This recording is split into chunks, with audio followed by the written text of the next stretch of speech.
திரு விஜய் அவங்க தீவிர குழப்பத்துல இருக்காங்க அப்படின்ற மாதிரி விஷயங்கள் நமக்கு தெரியுது. என்ன பண்ண சொல்றோம் அப்படின்னு கேட்டீங்கன்னா, தாவேக்கால பாத்தீங்கன்னா 5 ஐம்பெரும் தலைவர்கள் இருக்காங்க, கொள்கை தலைவர்களா இருக்காங்க. அது மட்டும் இல்லாம பாத்தீங்கன்னா 5 தலைவர்கள் இருக்காங்க, செயல் தலைவர்கள் இருக்காங்க. அது விஜய் அவங்களுக்கு அடுத்து. அதுல என்ன அப்படின்றத ஒரு ஒரு விஷயமா வந்துடுற இந்த கட்சி ஆரம்பிக்கிறப்ப பாத்தீங்கன்னா, ஆரம்பிக்கிறதுக்கு முன்னாடி விஜய் மக்கள் மன்றமா இருந்தப்பயே விஜய் மக்கள் இயக்கமா இருந்தப்பயே பாத்தீங்கன்னா 2022 நடந்த இந்த உள்ளாட்சி தேர்தல 21 தேர்தல போட்டி போடல. 22 உள்ளாட்சி தேர்தல வந்து பாத்தீங்கன்னா இந்த விஜய் மக்கள் இயக்கம், விஜய் மக்கள் மன்றம் அந்த இதுல சார்பா வந்து ஒரு 169 இடங்கள்ல வந்து போட்டி போட்டாங்க. அதுல வந்து ஒரு 115 இடங்கள்ல வந்து வெற்றி போட்டாங்க. ஆனா கவுன்சிலர் சீட் தமிழ்நாட்டுல எத்தனை இருக்கு அப்படின்னு பாத்தீங்கன்னா 1 லட்சத்துக்கு மேல வந்து சீட்டுகள் இருக்கும். ஆனா வந்து 169ல 115 போட்டி போடுறாங்க அப்படின்றப்ப திரு விஜய் அவங்களுக்கு இயற்கையா வந்து திரு புசி ஆனந்தவங்க மேல வந்து ஒரு நம்பிக்கை அப்படின்றது உருவாகுது. ஓகே, நல்லா வந்து வெற்றி பெறாரு அப்படின்ற மாதிரி திரு புசி ஆனந்தவங்க வந்து எஸ் ஏ சந்திரசேகர்லாம் நிறைய இடத்துல சொல்லியிருக்காங்க. புசி ஆனந்தவங்க வந்து ஒரு டீம் உருவாக்கியிருக்காங்க. இந்த மாதிரி விஜய் அவங்களை நம்ப வைக்கிறாங்க அப்படின்ற மாதிரி நிறைய விஷயங்கள் சொல்லி குறிப்பிடுறாங்க. அது இயற்கையா பார்க்கும் வந்து இந்த மாதிரி விஷயங்கள் தான் நமக்கு தெரியுது. அந்த டைத்துல தான் திரு புசி ஆனந்தவங்க வந்து உழைச்சிட்டே இருக்க மாதிரி வீடியோஸ் தான் போட்டிருக்காங்க. இது வந்து எஸ் ஏ சந்திரசேகர் அவங்க சொன்னது. உங்களோட கருத்து என்ன அப்படின்றத நீங்க கீழே கமெண்ட் செக்ஷன் சொல்லுங்க. எல்லா வந்து வீடியோஸ் வைக்க வேண்டியது நம்ம பொறுப்பு. அந்த மாதிரி திரு விஜய் அவங்களுக்கு இந்த மாதிரி வெற்றி பெற்று கொடுக்க வந்து திரு புசி ஆனந்தவங்களுக்கு ஒரு மேல வந்து ஒரு நம்பிக்கை வருது. அதுக்கு முன்னாடியே வந்து மக்கள் இயக்கமா இருக்கப்பயே வந்து நம்பிக்கை இருந்திருக்கு. இது ஒரு நம்பிக்கை வந்து கூடுறதுக்கு நல்ல ஒரு உதவியா இருந்திருக்கு. திரு விஜய் அவங்களுக்கு ரசிகர் மன்றம் வந்து மக்கள் இயக்கம் எல்லாமே வந்து திரு புசி ஆனந்தவங்க மூலியமா தான் தொடர்பு கொள்வாங்க. நேற்று கூட வந்து நெட்ஃபிளிக்ஸ்ல வந்து ஒரு விஜய் ஆதரவாளர் வந்து ஒரு வீடியோ போட்டாங்க. அதுல கூட அவர் என்ன சொல்றாரு அப்படின்னா, திரு விஜய் அவங்க இந்த புசி ஆனந்தவங்க கிட்ட சொல்லி புசி ஆனந்தாவை தான் இந்த ஆதரவாளர் ஃபோன் பண்ணி நீங்க பார்க்க முடியுமா அப்படின்னு சொல்லிட்டு எஸ் சொன்னதுக்கு அப்புறம் இவரு போயிட்டு விஜய் அவங்ககிட்ட கேட்டு அப்புறம் புசி ஆனந்தம் வந்து நாளைக்கு வந்துருங்க அப்படின்னு சொல்லி சொல்றாங்க. அப்பாயின்மெண்ட் இந்த டைம் அப்படின்னு சொல்லி சொல்றாங்கன்னு எல்லா விஷயமும் தெரியுது. ஸோ புசி ஆனந்தவங்க தான் வந்து விஜய் அவங்களோட அந்த கட்சி மக்கள் இயக்கம் எல்லாம் வந்து பாத்துட்டு இருந்தாங்க அப்படின்னு தெரியுது. அந்த மாதிரி விஜய் அவங்களுக்கு டைரக்ட் கான்டாக்ட்ல வந்து திரு புசி ஆனந்தம் இருந்திருக்காங்க. அதுக்கப்புறம் என்னன்னு பார்ப்போம் வந்து இந்த 2021 தேர்தலுக்கு அப்புறம் 2022 இந்த டயத்துல பாத்தீங்கன்னா திரு புசியானந்த க்ளோஸா இருக்கப்ப ஜான் ஆரோக்கியசாமி அப்படின்னு சொல்லிட்டு ஒருத்தர் என்ட்ரி கொடுக்குறாரு. ஜான் ஆரோக்கியசாமி, சுனில் கொங்கரா. சுனில் வந்து அது எவ்வளவு தெரியல. அந்த ஜான் ஆரோக்கியசாமி வந்து என்ட்ரி கொடுக்குறாரு. இந்த பொலிட்டிக்கல் ஸ்ட்ராட்டஜிஸ்டா வந்து என்ட்ரி கொடுக்குறாரு. என்ட்ரி கொடுக்குறான்றப்ப இப்போ வந்து நம்ம ஆரம்பத்துல நிறைய வீடியோஸ்ல வந்து விமர்சனம் வச்சிருந்தோம். இருந்தாலும் நான் சொல்றேன், ரெகுலரா பாக்குறவங்களுக்கு தெரிஞ்சிருக்கு, புதுசா பாக்குறவங்களுக்கு வந்து அந்த வீடியோ திருப்பி சொல்றேன். என்னன்னா இப்போ இந்த பொலிட்டிக்கல் ஸ்ட்ராட்டஜிஸ் எல்லாம் வந்து கலைஞர் அவங்களுக்கு இருந்தாங்க, சோராமசிங்க வந்து ஜெயலலிதா அம்மாவுக்கு இருந்தாங்க. கலைஞர் அவங்களுக்கு பிஏ அது மட்டும் இல்லாம நிறைய அரசியல் ஆலோசகர்கள் வந்து அந்தந்த மாவட்டத்தில் இருக்கக்கூடிய வந்து இந்த ஓட்டுலாம் இருக்கு அப்புறம் மாதிரி அரசியல் ஆலோசனைகள்லாம் சொன்னாலும் கூட அந்த முடிவு எடுக்கிற இடத்துல வந்து இவங்க தான் இருந்தாங்க. என்ன இப்ப இருக்கக்கூடிய அரசியல் விமர்சகர்கள் அந்த ஆலோசகர்கள் என்ன சொல்றாங்க அப்படின்னா, பிரசாந்த் கிஷோர் அவங்களாம் வந்து 2014 வந்து பாஜக அப்படின்ற கட்சியை வந்து வெற்றி பெறத்துக்கு உதவுனார். மெஜாரிட்டி எல்லாம் வந்தாங்க.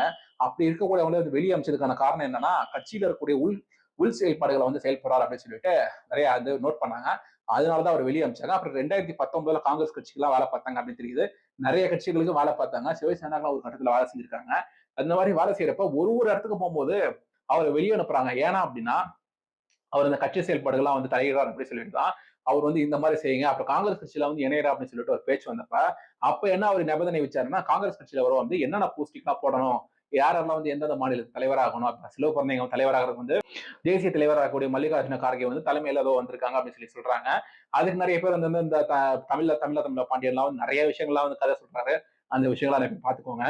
அப்படி இருக்கப்ப நான் வந்து எல்லா மாநில தலைவர்களா வந்து போடுவேன், என்ன பொறுப்புகளை நான் தான் போடுவேன், அதை பார்த்துப்பா அப்படின்னு சொல்லி சொல்றப்ப கட்சி அவரை டேக் ஓவர் பண்றதுக்கு நல்லா விஷயங்கள் பண்றாரோ, ஏன்னா அவர் கட்சி தேர்தல உள்ள சேர்த்துக்கிட்டோம் அப்படின்னா அவர் வந்து இந்த தொண்டர்கள்லாம் வந்து நல்லா அவர் வந்து ஒரு மோட்டிவேட் பண்ணி ஒரு கட்டமைப்பு இருக்கக்கூடிய கட்சி தேசிய அளவுல அவர் டேக் ஓவர் பண்ணிப்பார் அப்படின்னு சொல்லி பயந்துதான் அவர் கட்சியில சேர்த்துக்கல. சோ இந்த ஜான் ஆரோக்கியசாமி வந்து இப்போ எப்படி இருக்காருன்னா, திரு பிரசாந்த் கிஷோர் வந்து என்னென்ன செய்ய நினைச்சாரோ இதெல்லாம் செஞ்சுட்டு இருக்காரு அப்படின்னு சொல்லி பார்க்க முடியுது. ஏன்னா நிறைய பேர் வந்து அந்த தொண்டர்கள் இருக்க வந்து என்ன சொல்றாங்கன்னா, இந்த மீட்டிங்ஸ் வந்து அவர் மாஸ்க் போட்டு வருவார் அப்படின்ற மாதிரி விஷயங்கள்லாம் சொல்றாங்க. சோ வந்து கட்சி செயல்பாடுகள் விஜய் அவங்க என்ன நடக்கணும், இந்த நீங்க இந்த கடைசியா இருக்கக்கூடிய மதுரை மாநாட்டுல வந்து இந்த விஷயங்களா பார்த்திருப்பீங்கல்ல, மதுரை மேற்கு விஜய் லெஃப்ட்ல பாருங்க, மதுரை கிழக்கு விஜய் லெஃப்ட்ல பாருங்க, அவர் ஒரு விஷயங்களா எழுதி கொடுக்குறாங்கல்ல, அந்த மாதிரி ஒரு விஷயமா திரு விஜய் அவங்களுக்கு இவதான் செய்யறாரு அப்படின்னு சொல்லி சொல்றாங்க.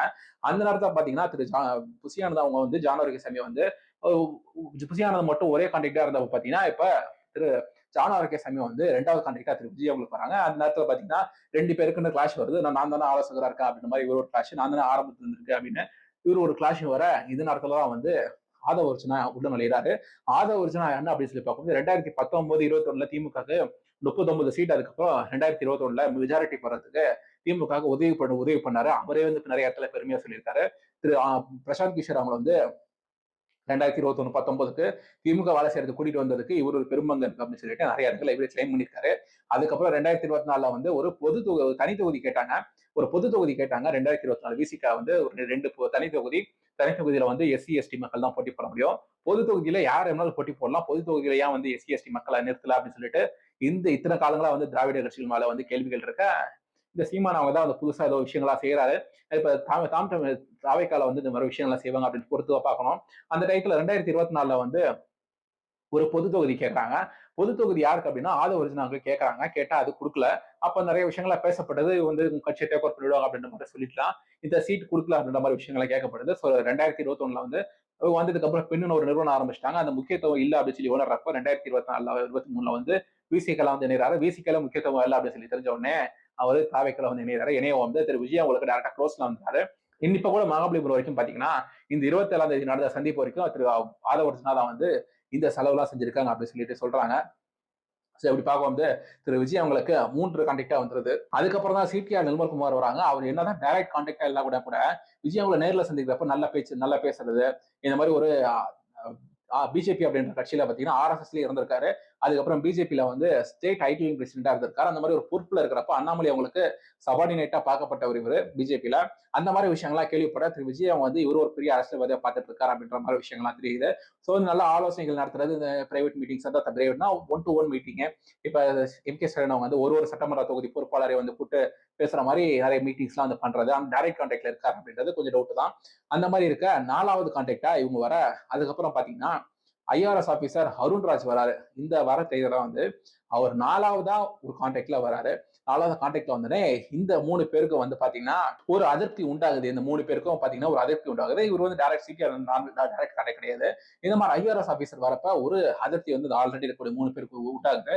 இப்ப திரு புசியானவங்க தலைமறைவா இருந்தாங்க. சிடிஆர் நிர்மல்குமார் தலைமறைவா இருந்தாங்க. Aadhav Arjuna basketball match பார்க்க போறாங்கன்றாங்க. எந்த அளவுக்கு பெருசா போட்டோஸ் இல்ல. அதனால அதை நான் அவாய்ட் பண்ணிக்கிறேன். அது மாதிரி சொல்றாங்க. நம்புற மாதிரி தான் இருக்கு. அதெல்லாம் வந்து அதை நான் கொஞ்சம் அவாய்ட் பண்ணிடுறேன். அது போட்டோஸ்லாம் அது இல்லாததுனால. அதுக்கப்புறம் சுப்ரீம் கோர்ட்ல போயிட்டு கேஸ்லாம் போட்டு செலவுலாம் பண்ணி அந்த சிபிஐ விசாரணைக்கு ஏதோ ஒரு அந்த தனி நீதிபதி தலைமையில விசாரணை, அதுக்கப்புறம் தனி நீதிபதி தலைமையில சிபிஐ விசாரணை அப்படின்னு சொல்லிட்டு ஒரு விசாரணை கொடுக்க அதுக்கெல்லாம் நிறைய செலவு பண்ணார் அப்படின்னு சொல்லி தெரியுது. ஏன்னா எல்லாருமே பெரிய பெரிய அட்வொகேட்ஸ். நீங்க போய் பார்த்து தெரிஞ்சுக்கோ. நீங்க போய் ஆன்லைன்ல பாத்துக்கோங்க எவ்வளவு செலவு பண்ணிருக்கா அப்படின்னு. ஆன்லைன்ல நிறைய இன்ஃபர்மேஷன்ஸ் எல்லாம் இருக்கு. அப்படி இருக்கப்ப பாத்தீங்கன்னா திரு புசியானந்தே வந்து டைரக்ட் கான்டாக்ட்ல இருந்தப்போ திரு விஜய் அவங்களுக்கு அது இந்த டயத்துல தான் வந்து எஸ் ஏ சந்திரசேகர் அவங்க இன்னொரு இன்டர்வியூ கொடுக்குறாங்க. திரு விஜய் அவங்க பெரிய அளவுல சோசியலைசிங் பண்ணக்கூடிய நம்பர் கிடையாது அப்படின்ற மாதிரி விஷயங்களா சொல்றாரு. இதுல நம்ம என்ன இயற்கையா புரிஞ்சுக்க முடியுது அப்படின்னா விஜய் அவங்க நம்பரையே வந்து பெருசா இந்த அளவுக்கு ஷேர் பண்ணிக்க மாட்டாங்க அப்புறம் மாதிரி விஷயங்கள்லாம் தெரியுது. அந்த டயத்துல பாத்தீங்கன்னா கரூர்ல போயிட்டு இந்த வீடியோ கால்லாம் பண்றாங்க. ஐஆர்எஸ் ஆபீசர் அருண்குமார் வந்து ஒரு வீடியோ கால்லாம் பண்றாங்க. அப்ப திரு விஜய் அவங்களுக்கு அடுத்தபடியான சபார்டினேட்டா வந்து இப்ப 4 பேரா பார்க்கப்பட்டு இருக்காங்க. சோ திரு விஜய் அவங்களுக்கு கீழே இப்ப ஒரு 50 தலைவர்கள் இருக்காங்க. இந்த 50 தலைவர்களுக்கு கீழே வந்து ஒரு பொசிஷன்ல இருக்காங்க. ஆனா இதுல என்ன பிரச்சனை அப்படின்னா இப்போ இந்த நேற்று ஒரு வீடியோ பேச கூட சொல்லி நிறைய விஷயங்களை சொல்லிட்டு இருந்தேன். இப்போ கலைஞர் அவங்க எல்லாம் வந்து ஒரு மாவட்டத்துக்கு போகும்போதும் ஒரு மாவட்ட தலைவர் மாவட்ட செயலாளர் அப்படி சொல்லிட்டு போவாங்க. அம்மா இருக்கவும் கூட சரி, இப்ப எடப்பாடி கே பழனிசாமி இருக்கவும் கூட சரி, 2 கட்சிகளே வந்து ஒரு மாவட்டத்துக்கு அவங்க கிராஸ் பண்ணி போகும்போது உன் மாவட்டத்துல தான் வர, உன் மாவட்டம் தாண்டி தான் போற அப்படின்ற மாதிரி சொல்லிட்டு தான் போவாங்களாம். சோ வந்து சும்மா ஒரு சால்வியை கொடுத்து ஒரு ஃபார்மாலிட்டிக்கா 2 தலைவர் வந்து பார்த்துட்டு போவாங்க. இப்ப இருக்கக்கூடிய எம்.கே. ஸ்டாலின் அவங்களும் இதே நடைமுறை தான் பண்ணிட்டு இருக்காங்க. இப்ப அடுத்து வந்து துணை முதலமைச்சரா இருக்கக்கூடிய அடுத்த கட்சி தலைவரா வர போறிய உதயநிதி ஸ்டாலின் அவங்க வந்து இதே நடைமுறை தான் பண்ணிட்டு இருக்காங்க. ஆனா இப்ப தாவேக்கா அப்படின்ற கட்சியில பாத்தீங்கன்னா இந்த நடைமுறை வந்து கிடையாது. சோ வந்து இந்த 2ஆம் கட்ட தலைவர்கள் அப்படின்றவங்க இப்பதான் உருவாக்கிட்டு இருக்காங்க அப்படின்றாங்க. என்னைக்கு உருவாகுவாங்க அப்படின்னு சொல்லிட்டு அவங்க தெரியாது. சோ இப்படி இருக்க பட்சத்துல இந்த 5 பேர் கீழே மாநில தலைமையிலேயே வந்து 5 பேர் கீழே வந்து நிறைய தலைமை உண்டாகிட்டு இருக்கு. இப்ப கே நேரு அவங்க தலைமையில பாத்தீங்கன்னா அவரும் மாநில பொறுப்புல தான் இருக்காரு. ஆனா அவரு திருச்சி தான் அவரோட கண்ட்ரோல். திரு துரைமுருகனை பாத்தீங்கன்னா அவர் மாநில பொறுப்புல இருக்காரு. இருந்தாலுமே வேலூர் மட்டும்தான் அவரோட பொறுப்பு. அதை தாண்டி பெரிய அளவுல மத்த மாவட்டத்துல போயிட்டு இன்ஃபுளுன்ஸ் பண்றதுலாம் அது செய்ய மாட்டாங்க. அது நீங்க இயற்கையா நீங்க பார்க்க வந்து உங்களுக்கே மாநில பொறுப்புல இருந்தாலும் அவங்களுக்குன்னு ஒரு கண்ட்ரோல் இருக்கும். ஏவா வேலு அப்படின்னா அவரு திருவண்ணாமலை அந்த மாதிரி கண்ட்ரோல்ல இருப்பாங்க. ஆனா இப்போ இந்த 5 பேருமே மாநிலத்துல எல்லா கண்ட்ரோலுமே பண்றதுனால இது ஒரு பிரச்சனையா இருக்கு. திரு விஜய் அவங்களுக்கு என்ன செய்யறதுன்னு இந்த 5 பேருமே 5 தலைமையில செயல்பட்டு இருக்காங்க அப்படின்றதுனால விஜய் அவங்க ஒரு குழப்பமா இருக்கு. என்ன பண்றது அப்படின்னு சொல்லி ஒரு குழப்பத்துல இருக்காங்க அப்படின்ற மாதிரி செய்தி ரிப்போர்ட்ஸ் எல்லாம் பார்க்க முடியுது.